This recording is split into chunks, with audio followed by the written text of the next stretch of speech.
juga sebagai rangkaian ibadah di sisi Allah Subhanahu wa taala. Sebelum kita mulai kajian kita, marilah terlebih dahulu kita baca surah Al-Fatihah. Yang pertama kita niatkan hadiah Al-Fatihah ini buat mu'alif kitab Bulughul Maram yang kita kaji pada malam ini, Imam ini Hajar Al-Asqalani, dan syaratnya Misbahul Shalam Syekh Muhammad Muhammadin Ansar-Dari. Dan segenap kita hadiahkan pula buat orang tua kita, guru-guru kita, kakek nenek moyang kita yang telah mendahului kita semua. Mudah-mudahan pada malam yang penuh berkah ini mereka semua mendapatkan syukuran maghfirah dari Allah Subhanahu wa taala. Amalan-amalan baik mereka diterima oleh Allah Subhanahu wa taala, serta kesalahan, kekhilafan, dosa-dosa diampuni oleh Allah Subhanahu wa taala. Juga buat kita yang hadir, yang istiqomah setiap malam Kamis pada maghrib, kita memohon kepada Allah mudah-mudahan segala hajat-hajat kita dipenuhi oleh Allah Subhanahu wa taala. Keturunan kita dijadikan keturunan yang saleh dan salehah, yang taat kepada Allah dan Rasulullah sallallahu alaihi wasallam. Ala hadhihi niyyah wa ala kulli niyatin salihah wa ila hadratin Nabi Mustafa Rasulullah sallallahu alaihi wasallam. Al-Fatihah. Bismillahirrahmanirrahim. Alhamdulillahirabbil alamin arrahmanir rahim maliki yaumiddin. Iyyaka na'budu wa iyyaka nasta'in ihdinas siratal mustaqim siratal ladzina an'amta 'alaihim ghairil maghdubi 'alaihim waladdallin. Amin. Bismillahirrahmanirrahim. Qala musannifu babut tayammum.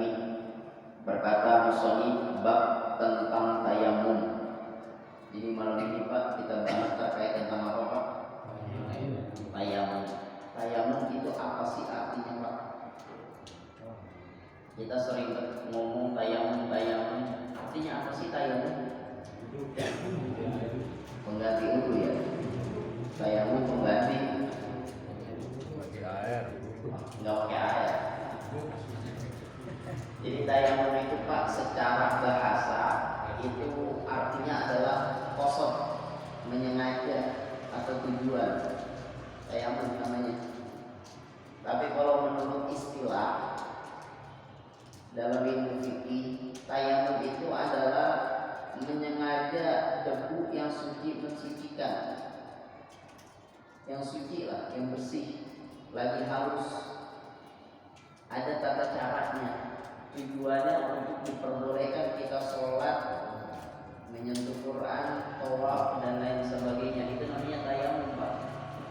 Ini yang perlu kita garis bawahi. Jadi tayamum itu apa tadi? Menyengaja debu. Ingat debu, bukan pasir, apalagi semen. Bukan debu. Jadi kalau ada kata orang tayamum tidak pakai debu, maka tayamumnya tidak sah. Tayamumnya tidak harus pakai debu Pak. Dan harus ada fi'lul fa'il. Fi'lul fa'il, fi'il perbuatan, fa'il orangnya. Harus ada gerak dari orang tersebut. Jadi jangan kita tadangin aja ke debu. Contoh debunya kita lagi naik motor gitu kan, terus kita niat langsung debunya nempel sendiri di muka kita. Nggak bisa begitu. Harus ada perbuatannya, harus ada geraknya kita. Satu. Nah sekarang kalau kita lihat kepada definisi ini, bahwa tayamum itu adalah menyengaja debu. Bagaimana hukumnya orang yang tayamum di pesawat? Ya udah nggak usah jauh-jauh di pesawat dah. Ini mobil. Kalau di mobil mah ada banyak ya debu ya. Dia mau apalagi angkot ya. Ini yang jadi permasalahannya di pesawat Pak. Kadang-kadang jamaah umroh, kadang-kadang jamaah haji dia sholat di tayamum. Benar nggak? Ya. Terus tayamumnya dibilang apa? Di kursi depan dia. Ayo, yang udah pernah naik pesawat, kira-kira di dalam pesawat ada debu atau enggak? Ada. Kalau dia nggak ada debu, kenapa dia tayamum? Berarti kalau begitu tayamumnya sah atau enggak Pak? Kalau tayamumnya sah, tayamumnya tidak sah, berarti sholatnya sah atau enggak? Tidak sah. Nah, Ini wa ini materi kalau hadis sudah saya praktekin Pak di pesawat. Saya kurang-kurang malah apanya? Belangkunya joknya. Ada debu Pak. Bersih, terawat. Iya, nggak ada debunya. Maka kalau kita melihat kepada definisi ini bahwa yang namanya tayamum adalah menyengaja debu yang suci, sementara di pesawat tidak ada debu, maka orang yang sholat pakai tayamum di pesawat sholatnya tidak sah. Kenapa? Karena tayamumnya nggak memenuhi kriteria. Nggak bisa alternatif lain Pak selain debu, titik udah. Pasir aja kita masuk, semen, tepung, ada debu. Kalau di masjid ada debu apa kagak nih? Banyak. Wah, ada lagi ini ya. Boleh itu debu. Tapi kalau ada kata nggak pakai debu tidak boleh. Lalu bagaimana? Bisa seandainya orang mau sholat masa iya ibadah pengen umroh pengen haji dia bebas sholat pesawat. Ya. Bagaimana caranya? Satu, kalau memang ada memungkinkan air, biasanya ada di kamar mandi. Biasanya, kalau memang ada, udah pakai wudhu, pakai air. Satu. Kedua, perihal sholatnya Pak. Di dalam pesawat, walaupun di dalam pesawat, di dalam kereta, di dalam kapal, wajib berdiri. Agak boleh duduk. Kecuali kalau uzur kali ya. Uzur itu kalau sakit, ini sehat, nggak boleh duduk Pak dalam pesawat. Berdiri.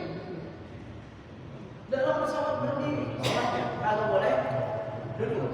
Bisa kita udah berdiri ini, cuman sama apa pegawainya, kalau sih namanya pramugari ya. Itu kagak boleh kita suruh diri, suruh duduk. Maka konsekuensi hukum sholatnya wajib dikodok. Agak boleh kagak. Andai kata berdiri pun Pak, itu ada pendapat ulama tetap sholatnya wajib dikodok. Kenapa? Karena dia sholatnya kagak nempel sama bumi. Lompangan ini alasannya mana lagi coba? Nggak ada. Makanya orang yang lagi di dalam pesawat, ikhtiarnya, apiknya, udah Pak sholat lagi ntar kalau udah nebak. Kalau udah nyampe, ya udah nebak ke bawah. Udah sholat lagi dah, kodok. Yang udah ketinggalan waktunya, kodok. Yang waktunya masih ada, udah ulang lagi sholatnya. Lalu di pesawat kita ngapain pesan? Sholat lihurmatil waktu, sholat menghormati waktu sholat udah masuk. Andai kata tayamum, debunya kagak ada. Andai kata diri diomelin, udah sholat duduk, boleh sama kita tayamum. Sholat aja udah. Menghormatin. Allahu Akbar dah. Ntar kalau udah kelar, ketika udah turun, maka wajib mengambil sholat yang kita sholat di atas pesawat. Kedua, kalau ada waktunya masih ada waktunya, berarti kita ulang sholatnya. Kenapa? Tidak memenuhi kriteria semuanya. Tayamum debunya kagak ada, suruh diri kagak boleh. Dan itu amannya. Jangan kita ibadah tapi meninggalkan satu ibadah. Kita niat mau umroh kan ibadah, niat mau haji ibadah, tapi sholat malah tinggalin. Satu. Kedua, ini tergantung terkait tentang niat nih Pak. Bagaimana ada niat tayamum? Kita udah praktek tayamum atau belum? Ya apa yang praktek kita semua sempurna ini. Kalau orang tayamum pertama sakit, yang kedua kagak ada air. Air banyak apa kagak kita? Banyak. Sehat apa kagak kita? Sehat. Bagaimana tayamum ya? Niat tayamum Pak ini. Lafaznya nih. Nawaitu tayammuma listibahatis sholatil mafruḍati lillahi ta'ala. Kepanjangan Ustaz, ya yang artinya ya terjemahnya aja. Karena yang namanya niat dalam hati. Aku niat tayamum untuk diperbolehkan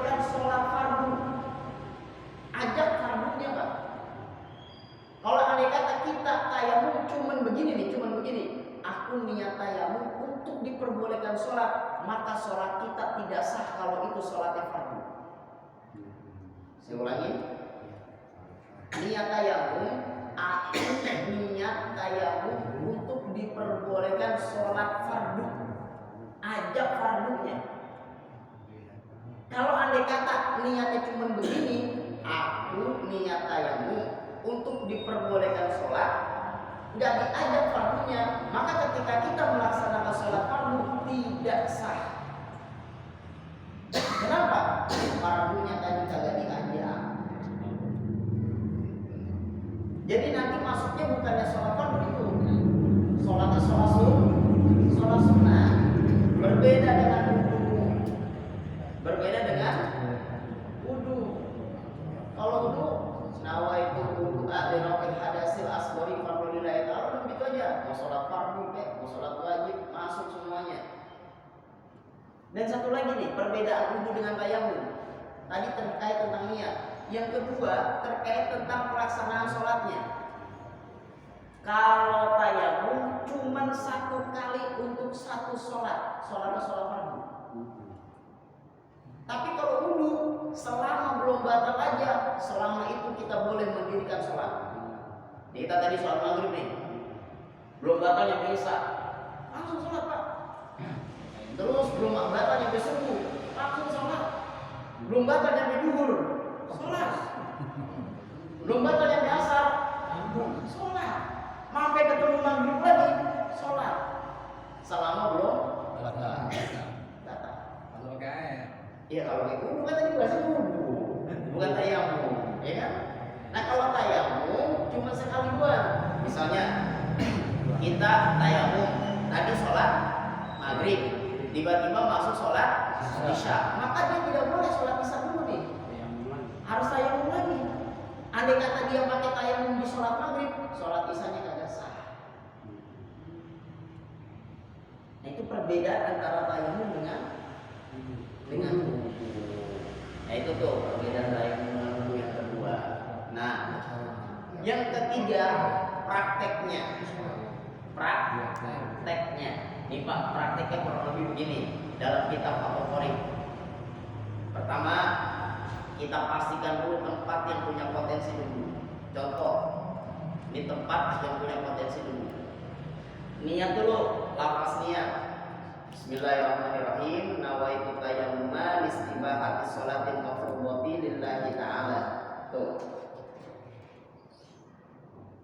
Tekan debunya gini. Kan udah nempel nih. Debunya di telapak tangan kita. Jangan lupa ditepuk kayak gini, Pak. Jangan sampai ketika kita nepuk telapak jari satu dengan telapak jari satu ketemu begini, maka dia jadi mustakmal. Saya ulangi, kita ambil pertama ini dulu biar dia punya warna dulu. Jangan sini langsung bilang di muka aja. Udah kelar, baru udah ke muka. Sambil diniatin mbak, aku niat tayamum untuk diperbolehkan sholat fardu karena Allah Taala. Dah, satu. Udah dia mah kalau tayamum sekali aja pak. Kalau sampai 3 kali blok di muka. Beda waktu. Ya, udah kelar. Muka kan udah kelar nih. Entar bapak jangan di sini lagi tempatnya. Pindah ke sini. Emang kenapa? Antisipasi khawatir ketika bapak begini neken, terus ngangkat, debunya dijatuh lagi. Tuh. Jadi mustakmal tempat ini. Pindah kemari. Tuh. Nah, ini kan untuk yang kedua, itu untuk tangan. Mohon maaf Bapak, untuk tangan kalau pakai cincin copot dulu cincinnya. Kenapa saya katakan copot dulu cincinnya? Andai kata pakai cincin, tuh di sini tidak terkena. Sama kalau dulu, Bapak kalau punya cincin apa tanya? Kalau nggak punya pindah sama Bapak banyak. Iya, itu kalau Bapak wudu ini nih, wudu diputar Pak. Jangan sampai begini aja, apalagi untuk aku waktu itu kagak masuk, kagak sah wudunya. Andai kata ada nggak kena air wudu.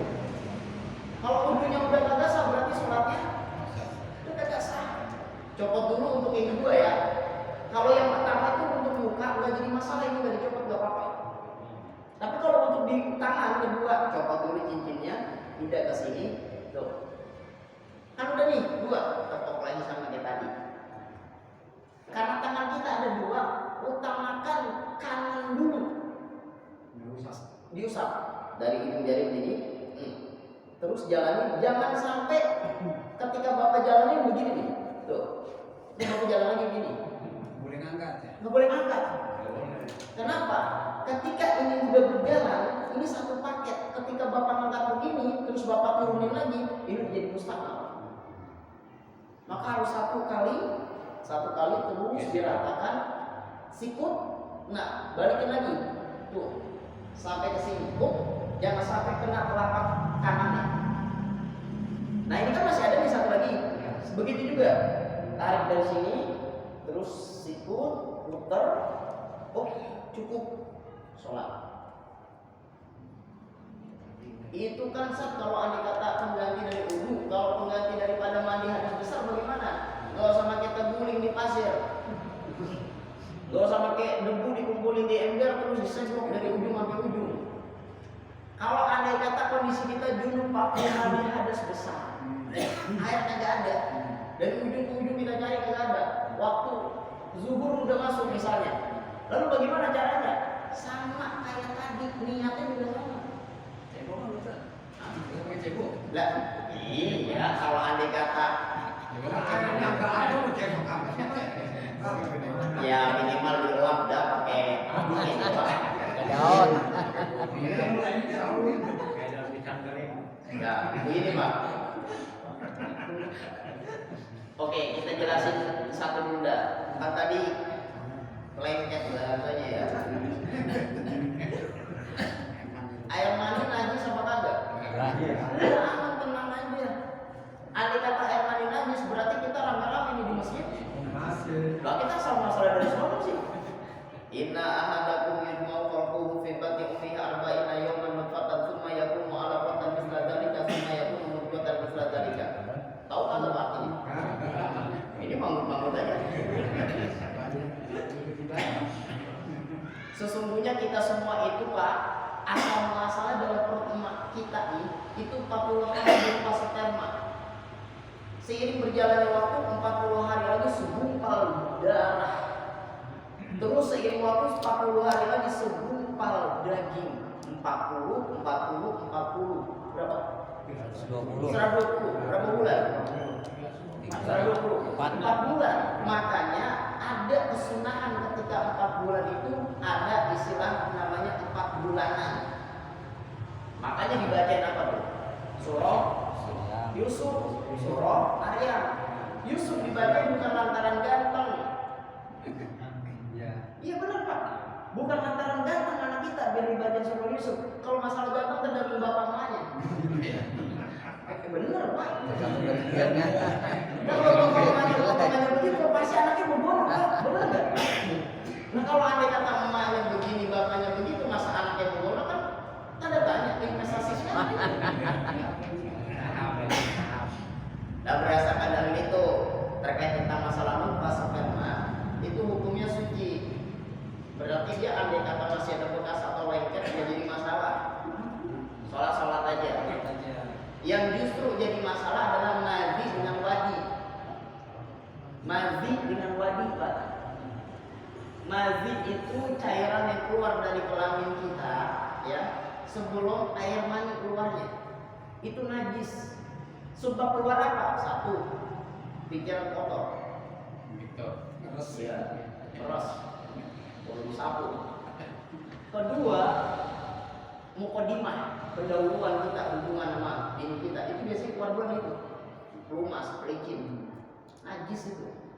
Nah kalau wadi itu keluar juga Pak dari kelamin kita.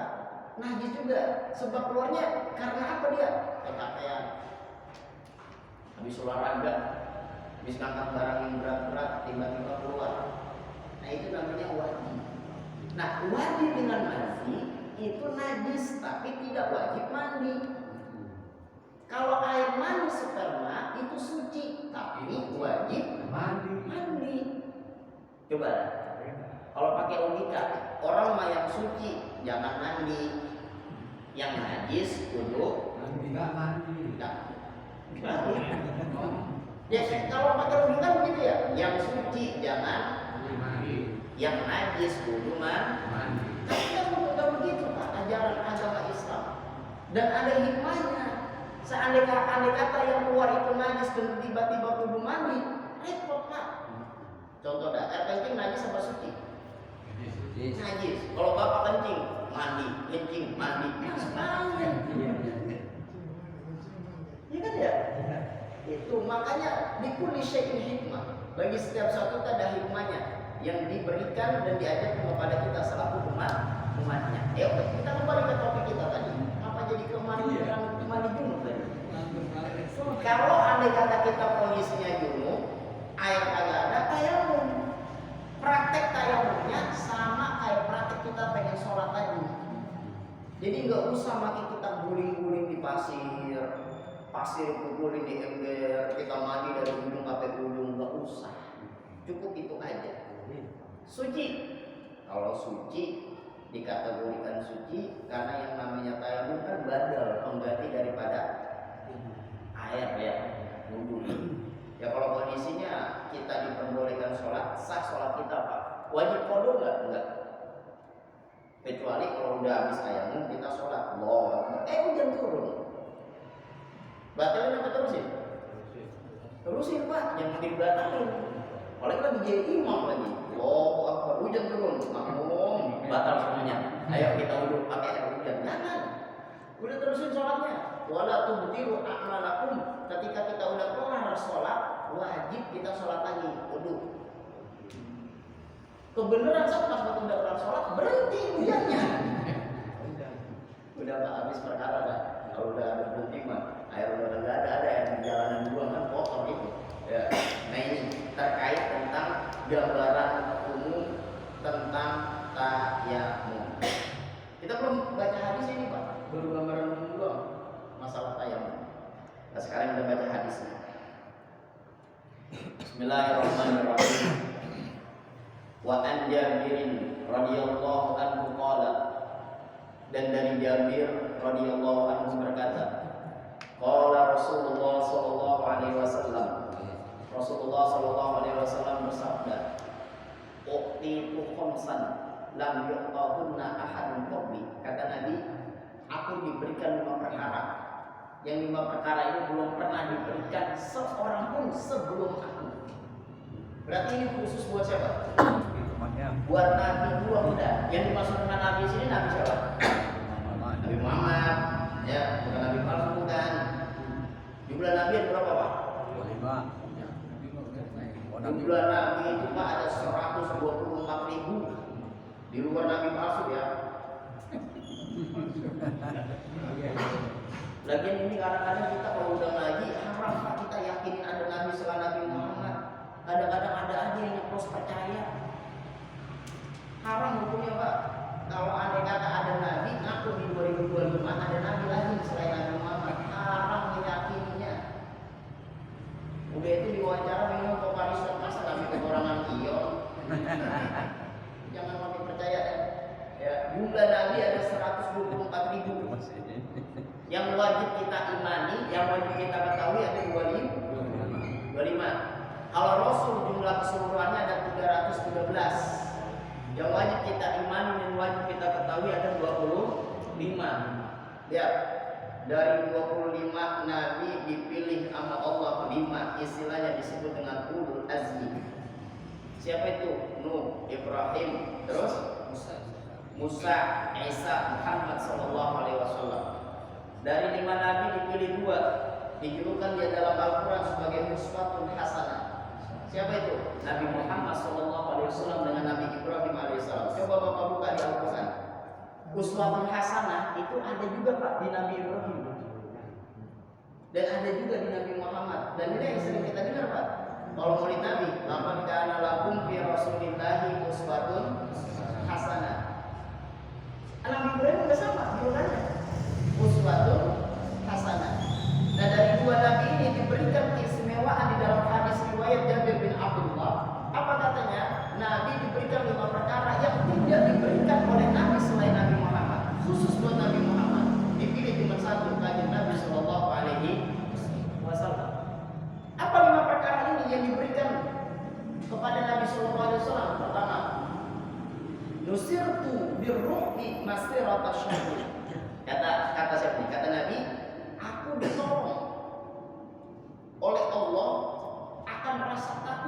dalam perjalanan yang menempuh waktu selama 1 bulan. Jadi Rasulullah ketika menempuh dalam perjalanan memakan waktu 1 bulan, itu ditolong terus sama Allah. Rasa takutnya hilang, Pak. Kita kan pernah dengar terkait tentang sejarah Nabi itu. Nabi ketika tidur lagi di mana? Di pelapa korma, ada orang Yahudi, ya, nyamperin Nabi. Apa kata orang Yahudi? Apalagi kesempatan ini untuk kita membunuh kanjeng Nabi. Pasukannya nggak ada, sahabatnya nggak ada, prajuritnya nggak ada. Langsung Pak, nih pedangnya itu langsung ditempelin di leher Nabi. Kaget Nabi langsung bangun. Takut nggak? Enggak. Ketika ditanya oleh orang Yahudi, siapa yang menolong kamu ya Rasulullah? Cuman satu yang terucap dalam mulut Nabi, Allah. Gemeter. Gemeter orang Yahudinya. Gemeter, jatuh, langsung lemes badannya. Diambil sama Nabi. Cepet, dikalungin lagi tuh di leher orang Yahudi. Sekarang siapa yang menolong kamu? Coba lantaran kita di posisi Nabi, apa yang kita perbuat? Ketika itu pedang jatuh, kita ambil. Nanya apa langsung bacok? Bacok. Itu makanya Nabi SAW dikatakan manusia, tapi bukan manusia model kayak kita. Satu keistimewaan Nabi. Yang kedua, waju'ilat li al-ardu masjidah, nih, dan dijadikan bagiku nih bumi, al-ardu bumi, masjidah tempat sujud. Berdasarkan dalil ini, orang yang sholatnya terbang kagak sah. Kenapa nggak sah? Sujudnya di mana? Karena agama tanah. Karena nggak ada debu. Nggak maksudnya tanah di bumi. Nggak kena, nggak sah sholatnya. Nah maka berdasarkan hadis ini juga Pak, orang yang naik pesawat, kenapa dia wajib mengkodok sholatnya? Karena dia menempel sama bumi, makanya wajib mengkodok. Walaupun ada pendapat yang lain mengatakan, dan itu dia bisa kok sujud di pesawat kan ada tempat sujudnya juga.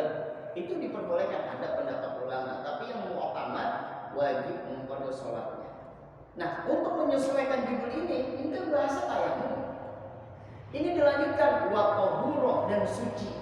Nih, tanah, bumi maksudnya dijadikan oleh Allah sebagai tempat sujud dan dijadikan oleh Allah tempat suci juga nih. Boleh kita pakai untuk tayamum. Jadi dilihat juga Pak. Jangan ini habis wah suci, ada telotok pakai tayamum lagi ntar. Ya udah kalau ada najis jangan pakai yang bersih, cari. Nah, fa'ayyuma rajulin, nah ini kan karena hadisnya dalam kitab Bulughul Maram ini disebutnya cuma 2. Tadi kan ada berapa? Ada 5. Ringkas doang nih.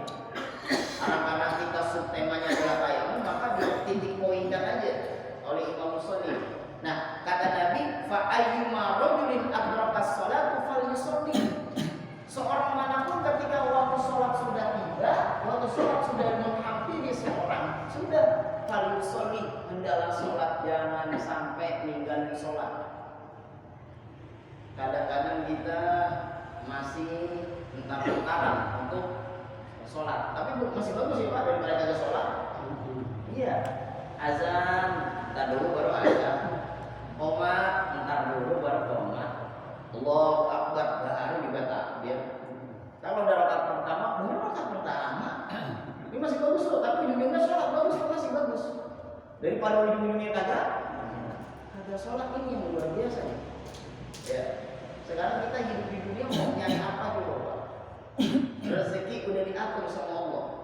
Kita ngaji begini Pak, rezeki kita kagak kurang. Kita kerja, rezeki kita juga kagak nambah. Bener gak? Emang takarannya diatur oleh Allah Subhanahu Wa Taala. Kita ngaji rezeki kita kagak kurang, kita kerja juga rezeki kita kagak nambah. Lah kalau kita udah tahu begitu, pertama ngaji itu bukan hanya sekedar kita ngaji Pak, tapi di dalam ini banyak sekali keistimewaannya. Salah satu dari keistimewaan kita ngaji kumpul begini adalah rontok dosa-dosa kita semuanya. Yang kecil bukan yang gede. Yang kecil ya rontok, bukan yang gede. Yang penting Pak masih ada yang rontok ya. Daripada kagak bisa rontok. Iya. Ustaz, apakah rontoknya dosa itu ketika ngaji dia kudu paham ngajinya? Enggak ada salah Pak. Yang penting kita ngaji walaupun ngaji kagak paham-paham. Ya contoh ini mah, ada kata kita ngaji kagak paham-paham, guru udah menilai jelasin, masih aja kagak paham. Tenang, rontok dosa kecil. Sebab kita duduk di majelis itu Pak. Nah iya. Terus Bapak jalan itu Pak, dari rumah ke sini, selangkah 10 pahala Pak. Bapak bisa kaliin berapa kali langkah itu Bapak. Apalagi kalau muter ke pasar Keranji dulu. Banyak lagi. Itu gitu. Habis ini kita ngaji kalau badan capek. Itu salah satunya. Jadi kita jangan sampai meninggalkan sholat. Nah inilah keutamaan yang diberikan Nabi Muhammad oleh Allah Subhanahu wa Ta'ala. Satu-satunya Nabi yang diberikan khususiat oleh Allah. Kedua, khususiat Nabi itu dipakai buat Nabi aja Pak, nggak bisa buat umatnya. Jangan pakai kita nulak-nulak Nabi itu khususiat Nabi. Contohnya Ustaz, satu, khususiat Nabi SAW menikah boleh tanpa saksi, tanpa wali. Nabi jangan pakai ngikut-ngikut. Nabi jangan pakai ngikut-ngikut. Iya, Nabi itu Pak. Kedua, khususiat Nabi SAW, Nabi darahnya suci. Khususiat Nabi, boleh kita minum, dikokok boleh darah Nabi. Darah kita najis, aman. Najis, bener Pak. Sakiai-kiainya kiai kalau udah keluar darahnya, udah jangan pakai dikokok, jangan pakai. Ketiga, air kencing Nabi suci. Kencing Nabi, kalau kencing kita najis dah, apalagi pakai jengkol, udah jangan dah. Ya, ini kalau usah pakai ditanya kok bisa begitu? Emang udah khususiat Pak. Khususiat Nabi. Bahkan ada riwayat Pak, oh, maaf, Nabi ketika BAB itu saking keponya sahabat pengen lihat bentuk warna bau. Iya Pak, benar. Ketika udah keluar BAB dicari Pak, apa diudek-udek Pak? Iya benar, udah nggak bisa. Kenapa? Ditelan sama bumi, kotoran Nabi. Bayangin kalau kotoran kita, siapa yang mengumpul? Nah itu dia khususnya Nabi Sallallahu Alaihi Wasallam. Baik, di sini ada yang mau ditanya Pak? Ada Ustaz. Iya. Ini tentang tadi yang tayamum itu Nabi wajib itu gimana itu ya Pak? Tayamum jadi kalau seperti itu. Oh baik. Caranya itu. Contoh, kita junub, Iya gitu. mau kan wajib mandi besar kan? Iya. Airnya nggak ada. Bukan berarti kita, alhamdulillah ya Allah libur sholat, kagak boleh begitu. Wajib sholat. Terus bagaimana caranya? Karena air kagak ada, tayamum Pak. Tayamumnya sama kayak kita pengen sholat umum. Iya. Nawa itu tayamum disifati sholatul mafrudati lillahi ta'ala. Kayak gitu sampai tadi. Muka, terus tangan, sholat udah sah. Iya, jadi tayamum enggak mesti harus pengganti daripada wudu. Tayamum juga bisa pengganti daripada mandi. Tapi niatnya nggak rubah. Enggak berubah. Nawa itu Tayamum mah istirahat istirahat sholat kan ya? Iya. Atau Bapak mau ganti niatnya jangan istirahat sholat. Sebutkan ibadah yang ketika dilakukan kudu pakai wudu. Satu. Udah, ngomong aja. Wudu. Iya. Nih, kalau sholat kan udah pasti tuh. Ketika kita mau sholat harus wudu. Selain sholat, kalau pengen dikerjakan kudu apa ibadah? Baca Quran atau menyentuh Quran. Maka boleh Bapak ganti. Nawaitu tayammum istibahati masil Quran. Boleh. Selain megang Quran, apalagi yang membutuhkan wudu. Tawaf. Ya belum bisa. Ya Pak, mudah-mudahan ya Allah memberikan kita kemudahan. Kita ketika tawaf wajib wudu Pak itu. Ya ada. Maka boleh niatnya dirubah. Nawaitu tayammum istibahati tawafi lillahi ta'ala. Jadi kalimat listibahati sholat, listibahati masjid Quran, listibahati tawaf. Itu kan ibadah-ibadah yang memerlukan wudu. Maka itu boleh jadi ketika kita tayamum. Makanya di dalam kitab Misbahus Zulam dikatakan istibahatan lis-sholati aw masjid Qur'ani aw tawafi. Untuk diperbolehkan kita sholat atau kita menyentuh Quran atau kita tawaf. Kalau nyentuh bini kita, nah itu mah udah dah. Nggak pakai wudu juga nggak apa-apa itu mah. Ya itu cuma takmilah kesempurnaan. Kalau kita pengen hubungan sama bini kita, diusahakan apalagi kalau pengen tambah kuat itu pakai jangan ajar dia anak ya.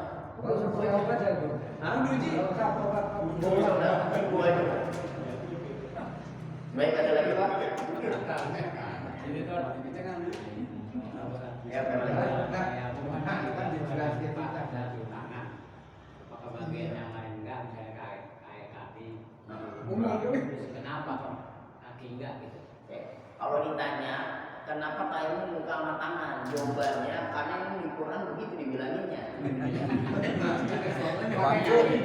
Baku. Karena di Quran juga dibilangin begitu. Kata Allah Subhanahu wa taala itu famsahu, maka disuruh basuhlah biwudu'ikum wa aydikum, muka kamu dengan tangan. Adapun kaki, adapun kepala, adapun telinga, Usap-usap. apalagi akan umur. Gak usap-usap. Nggak disebut.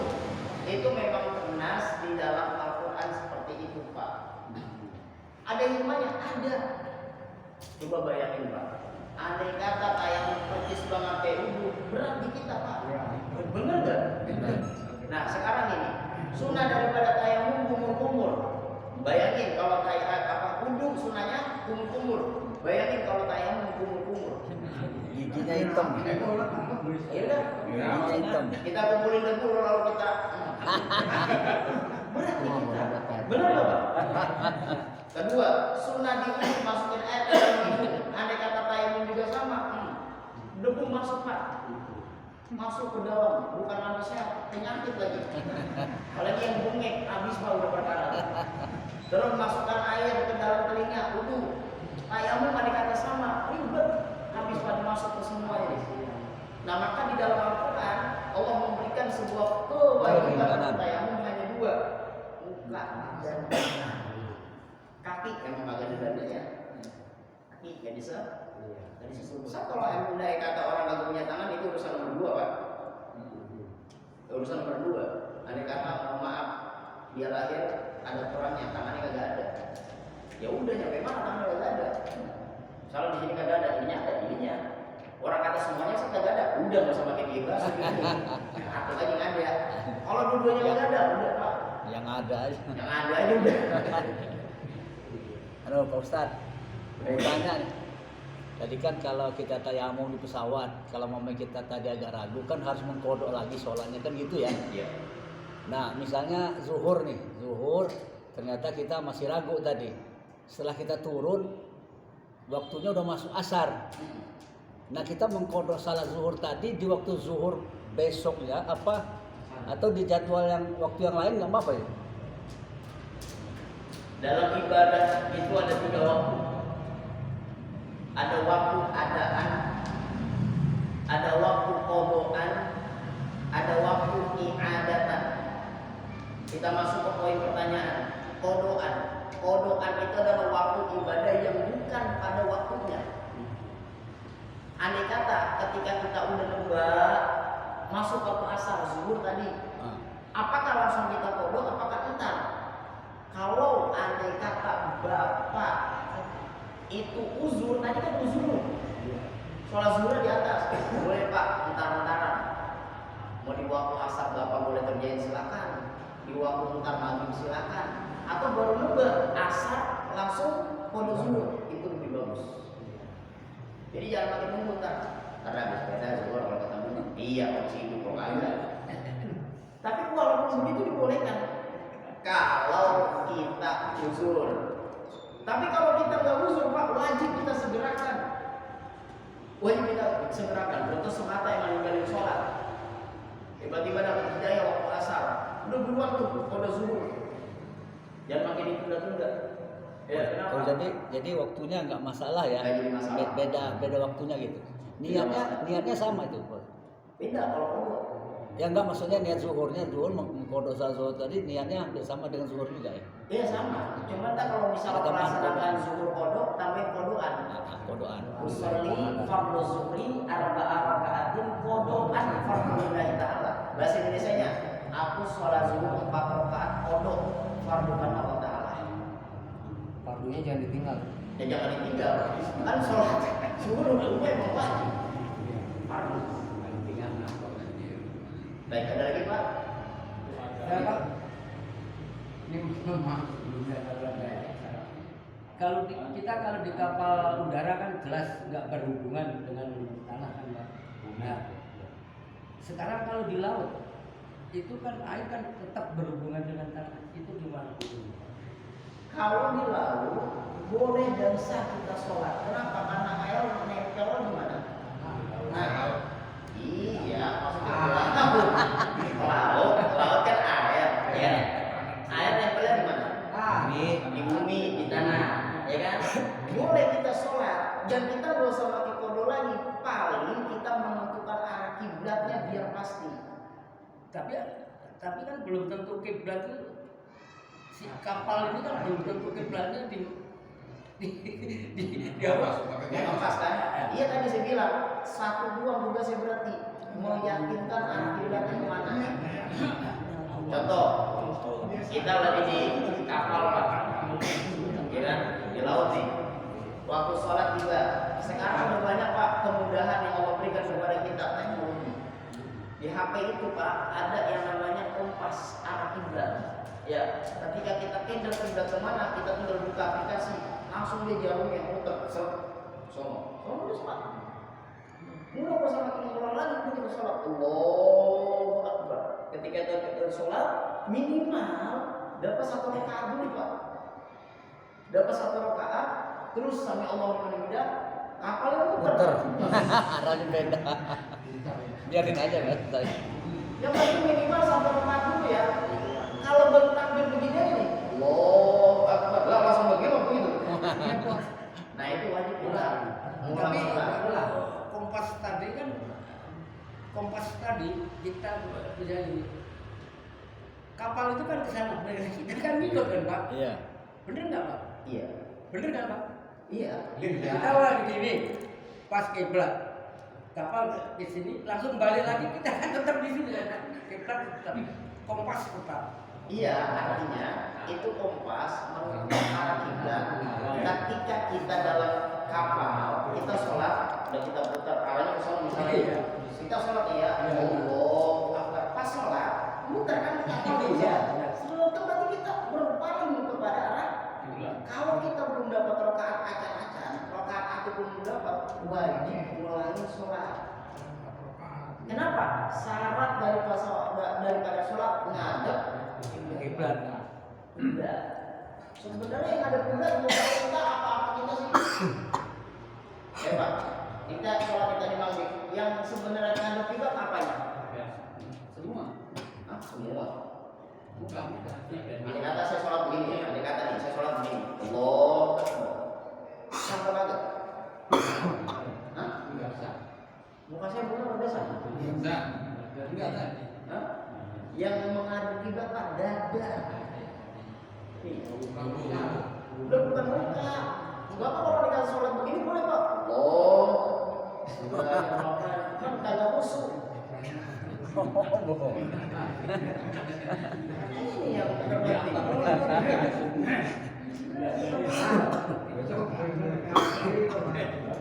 Ya saya bukan berarti ini harus, ayo Pak boleh kalau sholat begini, jangan begini juga.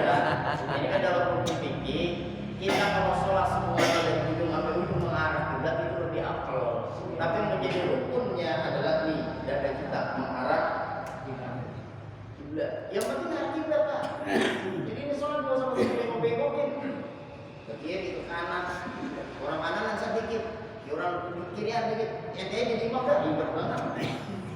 Udah Pak, yang penting arah kiblat. Lagi siapa yang pasti kalau ada kata kanan benar-benar kita nyampe arah kiblat. Benar-benar pas sama Ka'bah gitu maksudnya. pokoknya bocor, ini rumah terus sampai tembus ke Mekah. Susah banget. Kecuali kalau kita kondisinya depan Ka'bah, bener-bener harus madep Pak. Jangan ada melencengnya dikit. Kalau ini kan kita jauh, yang penting udah menghadap arah jadi gak usah makin dibelokin ke kiri, gak usah makin dibelokin ke kanan. Sayang-sayang Pak Bazir, udah ini Pak. Kan satu lagi, mohon maaf. Baik, ada lagi. Ada waktu dikit ya, mohon maaf.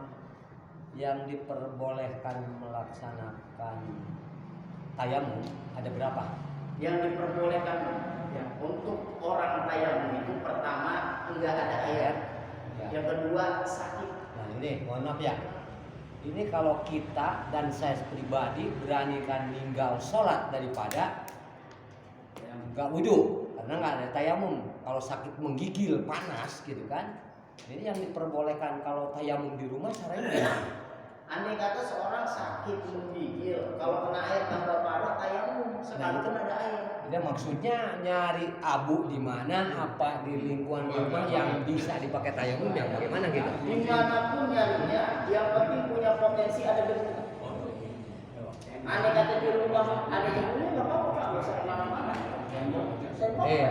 Para bapak udah pasti yakin saya mah berani ninggal sholat lah daripada tayamum. Pribadi saya, mohon maaf. Begitu ya. Jadi di mana aja sah gitu ya. Nah, gitu. Jangan sampai ada alasan untuk kita ninggalin sholat. Mudah-mudahan jangan saya doang ya. Iya. Mudah-mudahan. Satu-satunya ibadah yang tidak ada toleransinya boleh kita meninggalkan sholat, cuma sholat itu nggak boleh Pak. Yang lain itu masih boleh.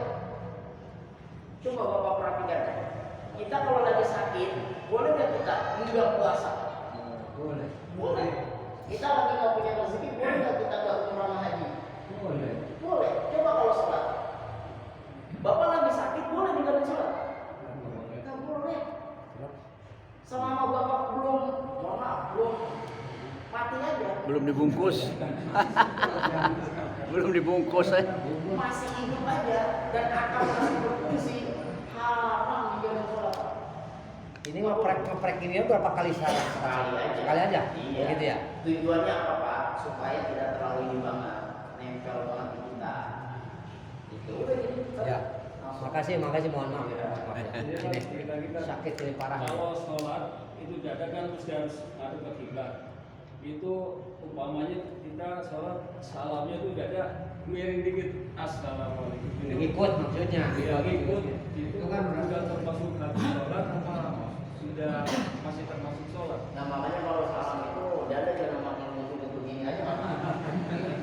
Kepala Iya kan ini kepala dulu Pak. Oh, ini doang. Iya kalau ada fil alamina innaka hamidum majid. Kalau mau nyampe situ ya, kalau ada sunnahnya ada tuh Allah ini a'udzu bika min syarri ma itu tambah tuh. Kalau nyampe fil alamina innaka hamidum majid.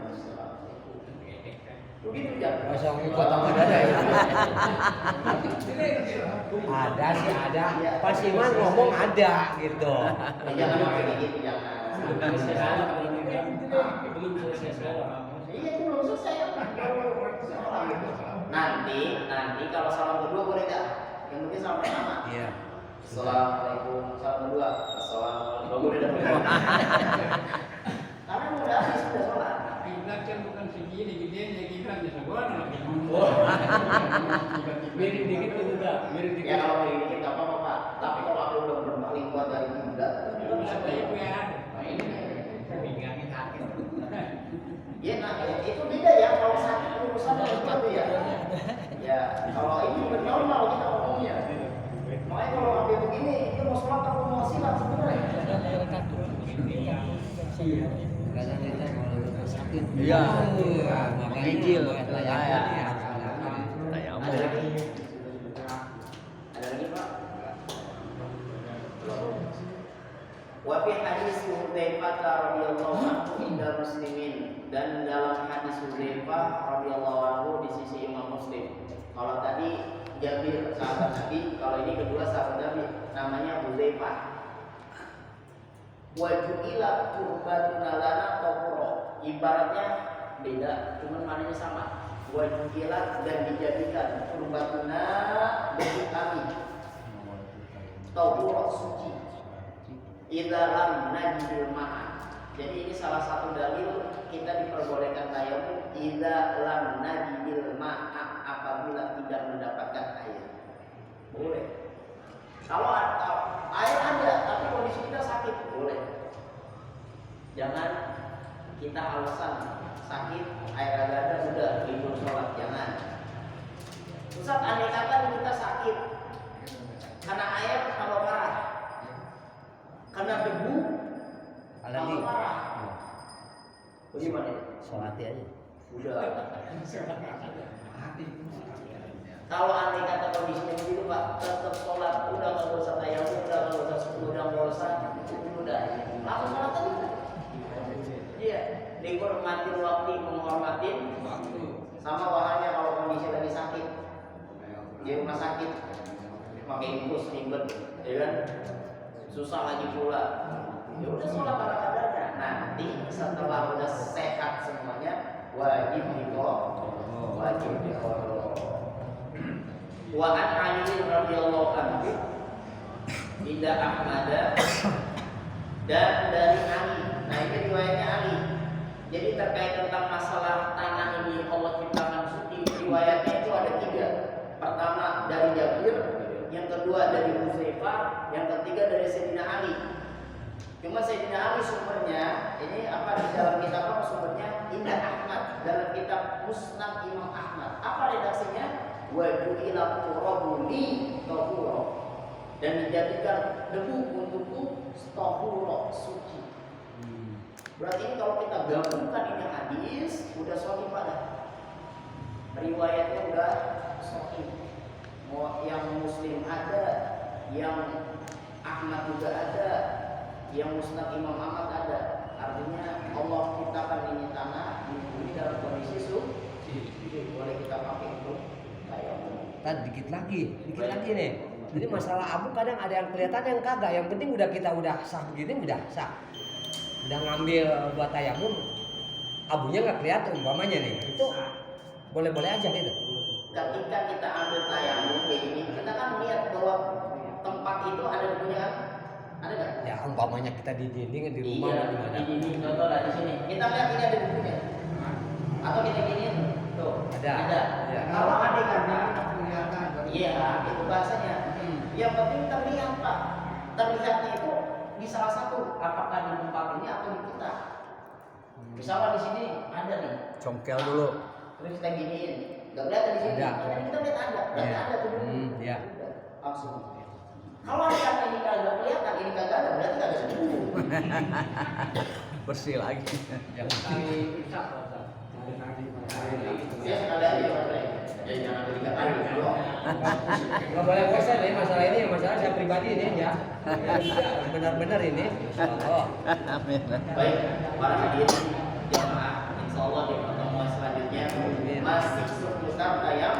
Insya Allah kita lanjut di pertemuan selanjutnya. Wallahu a'lam bishawab. Al-Fatihah.